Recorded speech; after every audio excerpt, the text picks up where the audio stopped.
خدیجہ رضی اللہ عنہ سے۔ حضرت خدیجہ رضی اللہ عنہ جب تجارت کرنے کے لیے ان کے ساتھ جاتے تھے تو اس نے بعض مرتبہ دیکھا کہ درخت اس سے سلام کر رہے ہیں۔ آپ صلی اللہ علیہ وسلم کو درخت کیا کرتے ہیں؟ سلام۔ وہ بھی حیرت میں پڑ جاتی تھی۔ اس کے لیے سب سے پہلے نبی کس نے مانا تھا عورتوں میں؟ حضرت خدیجہ نے مانا، کیونکہ اس کو سب چیز معلوم تھا۔ تجارت میں جب حضرت آپ صلی اللہ علیہ وسلم اس کے ساتھ جاتے تھے تو اس دن بہت زیادہ برکت ہوتا تھا۔ جتنا اگر پوری زندگی بھر بھی مل کے اگر تجارت کرے تو اتنا زیادہ نفع نہیں ہوگا۔ آپ صلی اللہ علیہ وسلم جس دن اس کے ساتھ ہوتے تھے اتنا زیادہ نفع ہوتا۔ تو اس نے کیا دیکھا کہ درخت اسے سلام کر رہے، اور حضرت خدیجہ نے ایک مرتبہ ایسا بھی دیکھا کہ سوئے ہوئے آرام کیے ہوئے اور ایک درخت بہت دور سے چیرتے پھاڑتے ہوئے آیا۔ درخت چل چل کر اوپر سے تھوڑی آئے گا، وہ تو چیرتے ہی پھاڑتے ہوئے آئے گا، نیچے سے زمین کو چیرتے پھاڑتے ہوئے ایک درخت آیا آپ صلی اللہ علیہ وسلم کے پاس اور سلام کیا۔ اس نے سلام کرنے کے بعد آپ صلی اللہ علیہ وسلم نے دیکھا اور منڈی ہلایا، وہ چلے گئے۔ حضرت خدیجہ نے کہا کہ یہ کیا ہے؟ آپ صلی اللہ علیہ وسلم نے فرمایا کہ اللہ کے حکم سے، اللہ کی اجازت سے مجھے سلام کرنے کے لیے آئے تھے۔ کیا ہے؟ درخت بھی کیا کر رہے ہیں؟ سلام کر رہے ہیں۔ یہ ابھی نبوت نہیں ملی ہے، نبوت کا ملی 40 سال میں، 40 سال کی عمر میں نبوت ملی تھی، یہ نبوت سے پہلے کی بات ہے۔ پھر جب یہ سب واقعات ہو گئے پھر نبوت مل گئی آپ صلی اللہ علیہ وسلم کو 40 سال میں۔ نبوت ملنے کے بعد مکہ میں بہت زیادہ تکلیفیں دی جانے لگی، بہت زیادہ تکلیفیں دی جانے لگی، پریشانی دی جانے لگی۔ آپ صلی اللہ علیہ وسلم کا رہنا مشکل ہو گیا، آپ صلی اللہ علیہ وسلم کا دن کٹنا مشکل ہو گیا۔ فضائل اعمال میں شروع میں پڑھتے ہیں، وہ حضرت خباب جو بھی ایمان لاتا تھا ان کو بہت زیادہ تکلیف دیتے تھے۔ سوچتے تھے کہ کسی طرح یہ ایمان سے پھر جائے، کسی طرح یہ ایمان سے منہ موڑ لے تاکہ ہم ان کے اوپر کیا کریں؟ قابو جما سکے، یہ بھی ہمارے معبود کو مانے، ہے نا، ہم سب مل کر کے بتوں کی پوجا کریں۔ اس وقت تک نہیں چھوڑتے تھے جب تک ان کی جان نہیں نکل جاتی، یا یہ کہ وہ ان کے دین کو اختیار نہیں کر لیتے تھے، اس وقت تک انہیں تکلیف دیتے تھے۔ پھر آگے واقعات ہے، بہت زیادہ واقعات، ابھی معجزے کیا ہے باقی۔ آپ صلی اللہ علیہ وسلم جنگ خندق میں مسلسل خندق کھودتے رہے، کھودتے رہنے کے بعد 3 دن بھوکا پیاسا ہو گیا، کوئی کھانا نہیں پانی نہیں۔ تو حضرت جابر رضی اللہ عنہ نے دیکھا کہ آپ صلی اللہ علیہ وسلم فاقے پہ فاقے کیے ہوئے، آپ صلی اللہ علیہ وسلم کے پاس نہ پانی ہے نہ کھانا ہے، کچھ بھی نہیں ہے۔ حضرت جابر رضی اللہ عنہ اپنی بیوی کے پاس آئے اور کہا کہ مجھ سے یہ سب دیکھا نہیں جا رہا ہے، آپ صلی اللہ علیہ وسلم بہت بھوکے۔ تو گھر میں جا کر دیکھا تو 2.5 کلو جو تھا اور ایک بکری تھی۔ تو انہوں نے 2.5 کلو جو کا کیا بنایا؟ روٹی بنائی اور ایک بکری کو ذبح کیا، اور آپ صلی اللہ علیہ وسلم کو جا کر بتایا کہ آپ کا کھانا میرے گھر پہ کیا ہے؟ تیار ہے، آپ آئیے میرے گھر پہ تیار کھانا کھا لیجیے۔ تو آپ صلی اللہ علیہ وسلم نے اعلان کر دیا کہ صحابہ سن لو، تم سب کے لیے کھانے کا انتظام ہو گیا۔ بتا، ایک آدمی کا کھانا ہے، وہاں ایک دم 70 300 400 صحابہ کرام کو اعلان فرما رہے ہیں کہ تیار ہو جاؤ، تم سب کی کیا ہو گئی ہے؟ دعوت آ گئی ہے، چلو کھانے کے لیے۔ تو حضرت جابر رضی اللہ عنہ پریشان ہو گئے کہ ارے یار، ہمارے پاس تو ایک ہی آدمی کا کھانا تھا اور اتنے سارے لوگوں کو کیسے کھلائیں گے؟ حضرت جابر رضی اللہ عنہ دوڑے اپنی بیوی کے پاس آئے۔ کس کے پاس آتے ہیں؟ اپنی بیوی کے پاس، اور کہتے ہیں کہ ہم نے تو صرف آپ صلی اللہ علیہ وسلم کی دعوت دی تھی، لیکن آپ صلی اللہ علیہ وسلم نے تمام صحابہ کرام کو کہا کہ تم سب کی دعوت ہے، چلو حضرت جابر کے گھر پہ کھانا کھائیں۔ حضرت جابر دوڑے آیا، اپنی بیوی کے پاس کہا، تو ان کی بیوی بھی بڑی ہوشیار تھی، اس نے کہا کہ کس نے دعوت دی ہے؟ کہا کہ آپ صلی اللہ علیہ وسلم۔ ہم نے تو ان کو دعوت نہیں دی نا، ہم نے کس کو دعوت دی ہے؟ صرف آپ صلی اللہ علیہ وسلم کو دعوت دی۔ آپ صلی اللہ علیہ وسلم نے تمام صحابہ کو دعوت دی، ہم نے نہیں دی۔ کہا کہ وہ دیکھ لیں۔ آپ صلی اللہ علیہ وسلم آئے گھر پہ، کہا کہ تم کھانا کھا لیے؟ کہا کہ نہیں، ہم کھانا نہیں کھائے۔ کہا کہ بچے کھانا کھا لیے؟ کہا کہ نہیں، بچے بھی نہیں کھائے۔ کہا کہ کہاں ہیں بچے؟ کہا کہ سو گئے، آپ کھا لیجئے پھر بچے کھائیں۔ آپ صلی اللہ علیہ وسلم کا یہاں محبت دیکھیے، آپ صلی اللہ علیہ وسلم نے کیا فرمایا کہ اگر تمہارے بچے نہیں کھانا کھائیں گے، اگر تمہارے اولاد کھانا نہیں کھائیں گے تو ہم سب بھی نہیں کھائیں گے، پہلے ان کو کھلاؤ پھر ہم کھائیں گے۔ پھر حضرت جابر رضی اللہ عنہ کی بیوی بہت زیادہ رونے لگی، اس نے کہا کہ میرے جو بیٹے ہیں، بڑے بیٹے نے دیکھا کہ بکری کو ذبح کر رہا ہے تو اس نے چاقو لے کر کے چھوٹے بھائی کو ذبح کر دی۔ بکری کو ذبح کرتے ہوئے دیکھ کر اس نے کیا کیا؟ بڑے بھائی نے چھوٹے بھائی کو ذبح کر دی، اور بڑا بھائی ڈر کی وجہ سے بھاگا، بھاگنے کی وجہ سے وہ چھت کے اوپر سے نیچے گرا، وہ بھی مر گیا، دونوں مر گیا، دونوں بھائی کیا ہو گیا؟ مر گئے۔ آپ صلی اللہ علیہ وسلم نے کہا کہ ڈونٹ وری، کیا کہا؟ گھبرانے کی کوئی بات نہیں ہے، ٹینشن لینے کی کوئی بات نہیں ہے۔ آپ صلی اللہ علیہ وسلم نے کہا کہ یا اللہ، میں حکم دیتا ہوں، کیا کہا؟ کہ میں حکم دیتا ہوں کہ تم اڑ جاؤ۔ وہ بچے کو کہا کہ میں حکم دیتا ہوں کہ تم اڑ جاؤ، تو وہ دونوں بچے کیا ہو گئے؟ پھر سے زندہ ہو گئے۔ پھر ان کی ماں بھی خوش ہو گئی، پھر ان کے بچوں نے بھی کھایا کھانا۔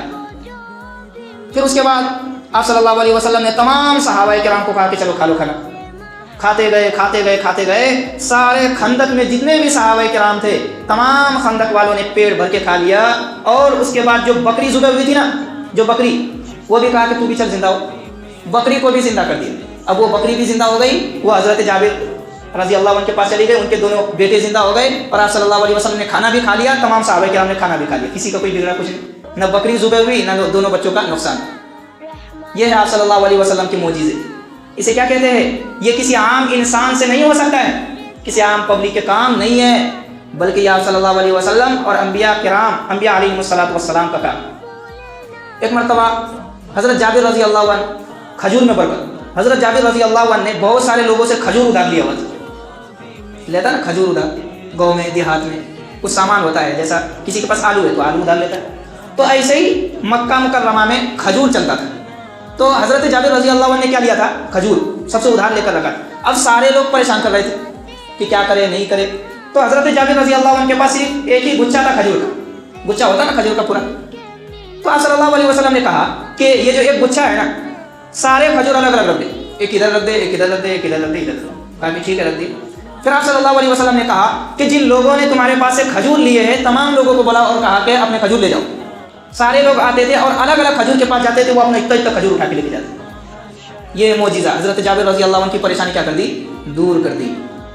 یہ تو واقعہ سنا ہی ہوگا کہ حضرت موسیٰ علیہ السلام نے پہاڑ پر لاٹھی ماری، پہاڑ پر عصا ماری تو 12 چشمے پھوٹ گئے، لیکن آپ صلی اللہ علیہ وسلم نے انگلی سے اشارہ کیا تو انگلی سے چشمہ پھوٹ گیا. بولو سبحان اللہ. آپ صلی اللہ علیہ وسلم مدینہ میں گئے.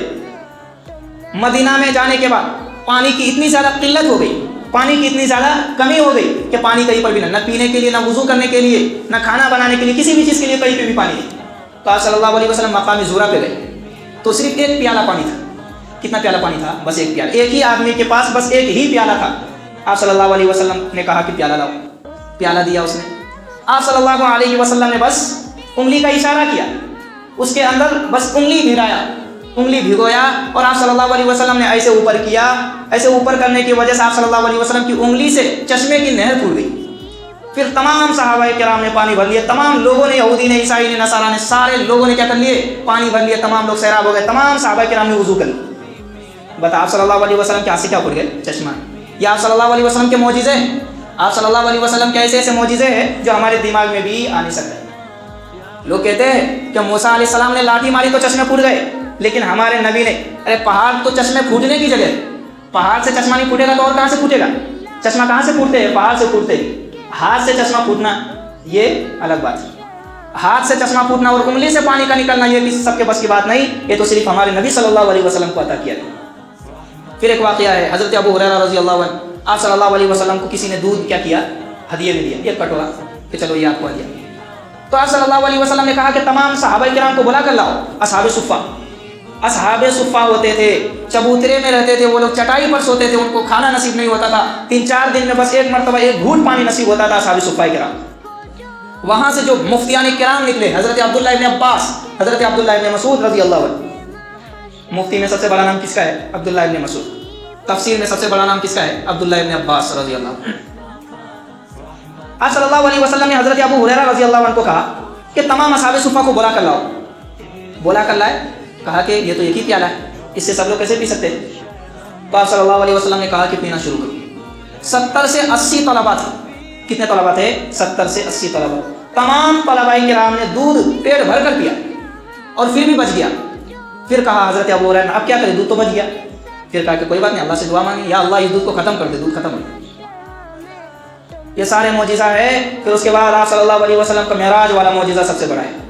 معراج آپ صلی اللہ علیہ وسلم کو کافی لوگ بہت زیادہ پریشان کرنے لگے، تکلیف دینے لگے. آپ صلی اللہ علیہ وسلم پریشان ہو کر ام ہانی کے گھر پر چلے گئے. کس کے گھر پر؟ ام ہانی. یہ آپ صلی اللہ علیہ وسلم کی بہن تھی. ایسا ہوتا نا کہ اپنے گھر پہ جب لوگ پریشان کرنے لگ جاتے ہیں تو وہ کسی دوست کے گھر پر، کسی بہن کے گھر پر، کسی رشتہ دار کے گھر پر جا کر آرام کرتے ہیں تاکہ اپنے گھر پر کوئی پریشان کرنے والے نہ آئے. جس طرح اگر بہت سے آدمی کا قرضہ لے لیا ہو تو وہ کیا کرتا ہے؟ دوسرے کے گھر پہ جا کے آرام کرتا ہے تاکہ لوگ مانگنے نہیں آئے. تھوڑا سکون کے لیے، تھوڑا اپنے آپ کو مشقتوں سے دور رکھنے کے لیے، تکلیف سے دور رکھنے کے لیے وہ اپنا گھر چھوڑ کر کے دوسرے گھر میں جاتا ہے ایسے ہی آپ صلی اللہ علیہ وسلم کا بھی واقعہ ہوا. آپ صلی اللہ علیہ وسلم کو بہت زیادہ سرداران قریش، سرداران مکہ تکلیف دینے لگے، پریشانی پہنچانے لگے. تو آپ صلی اللہ علیہ وسلم ام ہانی کے گھر پر تشریف لے گئے. ام ہانی کے گھر پر سوئے تھے کہ حضرت جبرائیل علیہ السلام آیا. آپ صلی اللہ علیہ وسلم کا دل چیرا، آپ صلی اللہ علیہ وسلم کا سینہ مبارک چیرا اور اس سے دل نکالا. پھر وہاں سے جا کر زمزم کے پانی سے اسے دھویا اور آپ صلی اللہ علیہ وسلم کو پھر سے سیٹ کیا. پھر کہا کہ چلو اٹھ، جانے کی کیا کر، تیاری کر. جبرائیل علیہ السلام آئے تھے، چاروں فرشتے آئے تھے، میکائیل علیہ السلام، اسرافیل علیہ السلام، اسرائیل علیہ السلام. اور حدیث میں ہے 50,000 فرشتہ آپ صلی اللہ علیہ وسلم کو لینے کے لیے آئے تھے. کتنے؟ 50,000 فرشتہ آپ صلی اللہ علیہ وسلم کو اللہ کے پاس لینے کے لیے آئے تھے. پھر وہاں سے آپ صلی اللہ علیہ وسلم سوئے ہوئے تھے. قرآن کریم میں کیا ہے؟ سبحان الذی اسری بعبدہ لیلا من المسجد الحرام الی المسجد الاقصی. سب سے پہلے مسجد حرام لے کر گئے، مسجد حرام، پھر وہاں سے مسجد اقصی لے کر گئے. مسجد اقصی کو اقصی کیوں کہتے ہیں؟ مسجد اقصی کو مسجد اقصی اس لیے کہتے ہیں کہ مکہ مکرمہ اور مسجد اقصی تک بیچ میں کوئی بھی عبادت گاہ نہیں تھی، کوئی بھی مسجد نہیں تھی، بہت دور تھا. اقصی کا ترجمہ ہوتا ہے دور. اقصی کا کیا ترجمہ ہوتا ہے؟ بہت زیادہ دور. اسی لیے مسجد اقصی یعنی مکہ مکرمہ سے مسجد اقصی بہت زیادہ دور ہے، اسی لیے اس کا نام مسجد اقصی رکھ دیا. مسجد اقصی یہ عیسائیوں کا کیا تھا؟ حضرت عیسیٰ علیہ السلام کا کعبہ تھا. سلیمان علیہ السلام نے اسے تعمیر کیا تھا، سلیمان علیہ السلام نے اسے بنایا تھا. آپ صلی اللہ علیہ وسلم کو مسجد حرام سے لے کر گئے، کہاں؟ مسجد اقصی. مسجد اقصی میں لینے کے بعد براق کو وہیں پر باندھ دیا جہاں تمام انبیاء کرام اپنی اپنی جانور اور اپنے اپنے سواری کو باندھتے تھے، باندھ دیا. اس کے بعد آپ صلی اللہ علیہ وسلم نے تمام انبیاء کرام کو کیا کیا؟ نماز پڑھایا. سارے انبیاء کرام جمع تھے وہاں. جب آپ صلی اللہ علیہ وسلم رات میں وہاں جا سکتے ہیں تو سارے انبیاء کرام کو اللہ تبارک و تعالیٰ جگا نہیں سکتے، ہے نا؟ ہمیں ایک بات نہیں سمجھ میں آتی کہ آپ صلی اللہ علیہ وسلم پہلے آسمان پہ گئے، ایک نبی سے ملا، دوسرے آسمان پہ گئے، موسیٰ علیہ السلام سے ملا، تیسرے آسمان پہ گئے، اسماعیل علیہ السلام سے ملا، چوتھے آسمان پہ گئے، شعیب علیہ السلام سے ملا، پانچویں آسمان پہ گئے، عیسیٰ علیہ السلام سے ملا، چھٹے آسمان پہ گئے، ابراہیم علیہ السلام سے ملا، اسی طرح آدم علیہ السلام سے ملا، ملتے گئے. تو یہ تو اس دنیا سے چلے گئے نا، پھر کیسے ملے؟ مر گئے نا، اس دنیا سے کیا ہو گئے؟ ختم ہو گئے. تو ملے کیسے؟ ملاقات کیسے ہوئی؟ بات کیسے ہوئی؟ اور مسجد اقصی میں تمام انبیاء کرام کو نماز کیسے پڑھائی جبکہ وہ سب اس دنیا سے کیا ہو گئے؟ چلے گئے ہیں. آدم علیہ السلام بہت پہلے انتقال ہو چکے، شعیب علیہ السلام بہت پہلے انتقال ہو چکے، نوح علیہ السلام بہت پہلے چلے گئے، لوط علیہ السلام چلے گئے. سارے انبیاء کرام اس دنیا سے چلے گئے ہیں، بچے کون تھے؟ صرف آپ صلی اللہ علیہ وسلم. لیکن ہم کیا واقعہ سنتے ہیں کہ مسجد اقصی میں تمام انبیاء کرام 1,24,000 کیا بولتے ہیں؟ 1,24,000 انبیاء کرام مسجد اقصی میں موجود تھے. اور آپ صلی اللہ علیہ وسلم نے ان تمام انبیاء کرام کو نماز پڑھایا. آپ صلی اللہ علیہ وسلم نے ان تمام انبیاء کرام کی کیا کرائی؟ امامت کرائی. امپوسیبل، کیسے یہ ناممکن، کیسے ممکن ہو سکتا ہے؟ تو جس طرح ہمارے عقل میں یہ بات نہیں آتی ہے کہ آپ صلی اللہ علیہ وسلم دنیا سے آسمان تک گئے، جنت کو دیکھا، دوزخ کو دیکھا، اس کے بعد اللہ تبارک و تعالیٰ کے ساتھ بیٹھ کر کے مل کر کے باتیں کیا، یہ جس طرح ہمارے دماغ میں نہیں آتی ہے، اسی طرح وہ بھی جس طرح ہم یہ مانتے ہیں کہ اللہ تبارک و تعالیٰ نے براق کو بھیجا، ایک براق کو بھیجا، اس کے اوپر سوار ہو کر، اس کے اوپر چڑھ کر کے اللہ تبارک و تعالیٰ کے پاس گئے، اسی طرح یہ بھی ماننا پڑے گا کہ اللہ تبارک و تعالیٰ نے آپ صلی اللہ علیہ وسلم کو امام کا موقع دیا، امامت کرنے کا موقع دیا، اور کہا کہ تمام انبیاء کرام کو نماز پڑھاؤ. تمام انبیاء کرام پیچھے تھے، جگہ دیا ان کو. اللہ تبارک و تعالیٰ نے صرف امامت کرنے کے لیے ان کو پیچھے رکھا. اس کے بعد سارے انبیاء کرام نے نماز پڑھ لی. اس کے بعد سفر شروع ہوا. پہلے آسمان پہ گئے، کسی نبی سے ملے، اس نے کہا کہ کہاں جا رہے ہو؟ کہا کہ ہم اللہ کے پاس جا رہے ہیں. کہا کہ آپ کو مبارک ہو، اللہ نے آپ کو چنا ہے، اللہ نے آپ کو ملاقات کے لیے بلایا ہے. اس کے بعد دوسرے آسمان پہ گیا، دوسرے آسمان پہ بھی کوئی نبی ملا، لوط علیہ السلام لے لو، نوح علیہ السلام، کوئی بھی نبی لے لو. 7 آسمان ہے تو 7 انبیاء کرام ملے. پھر اس کے بعد موسیٰ علیہ السلام کے پاس انہوں نے بھی کہا کہ کہاں جا رہے ہو؟ کہا کہ اللہ کے پاس جا رہے ہو. کہا کہ بہت اچھی بات ہے بھائی، اللہ نے آپ کو انتخاب کیا ہے، اللہ نے آپ کو آسمان پر بلایا ہے، یہ آپ سے پہلے کسی اور نبی کو نصیب نہیں ہوا، آپ کو صرف نصیب ہو رہا ہے. اللہ کرے کہ آپ کو صحیح سلامت اچھے سے واپس لوٹا دے. پھر آگے گیا، آگے بھی ایک نبی ملا، پھر آگے گئے ابراہیم علیہ السلام ملے، پھر آگے گیا آدم علیہ السلام ملے. پھر اس کے بعد فرشتے نے کہا کہ چلو اب میں بھی آگے جا نہیں سکتا، اب آپ چلو، ہماری یہاں سے ڈیوٹی ختم، ہماری یہاں سے ڈیوٹی کیا ہوئی ہے؟ ختم. اگر ہم آگے چلے تو ہم جل کر راک ہو جائیں. سدرۃ المنتہا آ گئے. پھر اللہ نے کہا کہ آ جاؤ میرے بندے. آپ صلی اللہ علیہ وسلم سے کہا کہ آ جاؤ، بتاؤ تم کیا لے کر آئے ہو میرے لیے. سب کو، جبرائیل علیہ السلام کو، تمام فرشتے کو پیچھے چھوڑ دیا. کہا کہ اگر ہم اسے آگے گئے، اگر ہم نے ایک قدم آگے بڑھایا تو ہم جل کر راکھ ہو جائے، ہماری ہستی کیا ہو جائے گی؟ مر جائے گی، ہمارا وجود ختم ہو جائے. آپ صلی اللہ علیہ وسلم کو کہا کہ چلو اب یہاں سے تم سنبھالو. آپ صلی اللہ علیہ وسلم آگے بڑھے اور آپ صلی اللہ علیہ وسلم سے اللہ تبارک و تعالیٰ نے کہا کہ تم میرے لیے کیا لائے. پھر آپ صلی اللہ علیہ وسلم نے کہا کہ میں تو آپ کے لیے پیسے تو لایا نہیں, جائیداد تو لایا نہیں, پراپرٹی, مال, دولت, اولاد, یہ سب تو لایا نہیں. کیا لائے ہو؟ التحیات للہ, میری تمام بدنی عبادت آپ کے لیے, تمام مالی عبادت آپ کے لیے, تمام قولی عبادت آپ کے لیے, تمام فعلی عبادت آپ کے لیے. التحیات للہ والصلوات للہ, تمام درود ہے آپ کے لیے. والطیبات للہ, اور تمام پاکیزگی آپ کے لیے. بس یہ سب لے کر آئے. پھر اللہ تبارک و تعالیٰ نے کہا کہ چلو السلام علیکہ ایھا النبی, اے میرے نبی آ جاؤ, تم پر سلامتی. تم نے بہت اچھا بولا, تم نے کیا کیا ہے, بہت اچھی چیزیں لے کر. پھر آپ صلی اللہ علیہ وسلم نے کہا کہ نہیں, صرف مجھ پر سلامتی نہ ہو, السلام علیکہ کا صرف واحد لفظ کے لیے آتا ہے. جیسے ہم کہتے ہیں السلام علیکہ, یعنی صرف تیرے اوپر سلامتی ہو. السلام علیکم, تم سب پر سلامتی ہو. تو آپ صلی اللہ علیہ وسلم نے کہا کہ نہیں, السلام علیکہ نہیں, السلام علینا, ہم سب پر سلامتی ہو. میری جتنی امت ہے, میں نے جن آدمیوں کو زمین پر چھوڑ کر آیا, ابو بکر کو چھوڑ کر آیا, عمر کو چھوڑ کر آیا, عثمان کو چھوڑ کر آیا, علی کو چھوڑ کر آیا, تمام صحابہ کرام کو چھوڑ کر آیا, میں آپ کے پاس آیا ہوں. ہم سب پر سلامتی ہو, صرف مجھ پر مجھے سلامتی نہیں چاہیے. اور اس سے پہلے کا واقعہ ہے کہ جب آپ صلی اللہ علیہ وسلم کو کہا کہ جب آپ کو معراج میں جانا ہے, اللہ کے پاس جانا ہے, تو آپ صلی اللہ علیہ وسلم تیار نہیں ہوئے. آپ صلی اللہ علیہ وسلم چاہ رہے تھے کہ تمام امتی معراج میں جائے. کیا سوچ رہے تھے آپ صلی اللہ علیہ وسلم؟ تو آپ صلی اللہ علیہ وسلم نے شکایت کی, نہیں میں نہیں جاؤں گا. کیا کہا کہ میری امتی کا کیا ہوگا پل صراط پر جب چلیں گے, جہنم میں پل صراط ہے, اس کے اوپر ہر امتی کو, ہر شخص کو چل کر جانا ہے, تو میری امتی کا کیا ہوگا. تو آپ صلی اللہ علیہ وسلم کو اللہ نے کہا کہ نہیں, ٹینشن مت لو, میں ہر ایک امتی کو اس طرح پار کر دوں گا جس طرح بجلی کس طرح پار ہوتی. اگر یہاں پہ فوراً کھٹکا دبائے تو اتنی تیزی سے جاتی ہے, پتہ ہی نہیں چلتا ہے کہ کب آیا اور کب چلے گئی. تو ایسے ہی بجلی کی طرح پل صراط پر اللہ تبارک و تعالیٰ نے وعدہ کیا کہ میں آپ کی امت کو اس طرح پار کراؤں. کہا کہ چلو پھر ٹھیک ہے, پھر میں چلتا ہوں معراج. پھر وہاں پہ گئے, پھر وہاں پر کہ اللہ سے بحث کیا, السلام علیکہ کہا اللہ تبارک و تعالیٰ نے. آپ صلی اللہ علیہ وسلم نے کہا کہ نہیں, السلام علینا. کیا کہا کہ ہم سب پر سلامتی ہو, وعلی عباد اللہ الصالحین, اور اللہ تبارک و تعالیٰ کے تمام نیک بندوں پر سلامتی ہو. پھر اس کے بعد کہا کہ میں گواہی دیتا ہوں, اشہد ان لا الہ الا اللہ, میں گواہی دیتا ہوں کہ آپ کے علاوہ کوئی معبود نہیں, اور میں گواہی دیتا ہوں کہ محمد صلی اللہ علیہ وسلم اللہ کے بندے اور اس کے رسول ہیں. یہ کہا, سدرۃ المنتہا پر گئے. پھر وہاں سے آپ صلی اللہ علیہ وسلم نے اللہ تبارک و تعالیٰ سے باتیں کی, کلام کی. آپ صلی اللہ علیہ وسلم نے کہا کہ دیکھ اللہ, آپ نے مجھے تو آسمان پر بلایا, آپ نے مجھ سے باتیں کی, بہت اچھی بات, لیکن میری امتی کا کیا ہوگا, ان کو کب بلائیں گے, ہے نا. میں چاہتا ہوں کہ میری ہر ایک امتی آسمان پر آئے. کیا کہا کہ میں چاہتا ہوں کہ میری ہر ایک امتی کیا ہو, آسمان. اللہ نے کہا چل تو لے لے نماز. کیا کہا کہ نماز لے لے, نماز پڑھ, جیسے ہی نماز پڑھو گے تم آسمان پہ آ جاؤ. جیسے ہی نماز پڑھو گے تم کہاں آ جاؤ گے, آسمان. آپ صلی اللہ علیہ وسلم کو فرمایا, الصلاۃ معراج المؤمنین, یہ جو میں نماز دے رہا ہوں یہ تمام امتیوں کا, تمام مومنوں کا معراج ہے.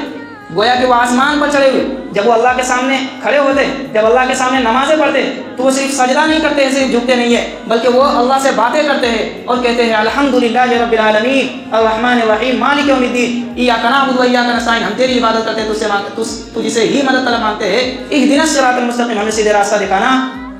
صراط الذین انعمت علیہم, ان لوگوں کا راستہ جن کے اوپر آپ نے انعام کیا. غیر المغضوب علیہم ولا الضالین, نہ کہ ان کمینوں کا راستہ, ابو جہل کا راستہ, نہ کہ ان فرعون کا راستہ جس نے اپنے آپ کو خدا مانا, نہ ان ابی بن خلف کا راستہ, نہ حامان کا راستہ. وہ حامان بہت بڑا کمینہ تھا, وہ فرعون کا وصیت تھا, گھومتا تھا آگے پیچھے اس کے بس. تو کہا کہ اس کے ساتھ بھی نہیں چاہیے, بلکہ کس کے ساتھ, ان لوگوں کے ساتھ جن کے اوپر آپ نے انعام کیا, جن کو عرش پر بلایا, جن کو فرش پر بلایا, ان کے ساتھ ہمیں کیا کر دو, کھڑا کر دو. یہ ہم ہر نماز میں اللہ تبارک و تعالیٰ سے مانگتے ہیں. تو گویا کہ ہم اللہ تبارک و تعالیٰ سے باتیں کر رہے ہیں. کچھ علماء کرام نے کہا, اور کچھ لوگ کہتے ہیں اور سمجھتے بھی, یعنی ایک غلط فہمی ہے. لوگ کہتے ہیں کہ جب موسیٰ علیہ السلام نے اللہ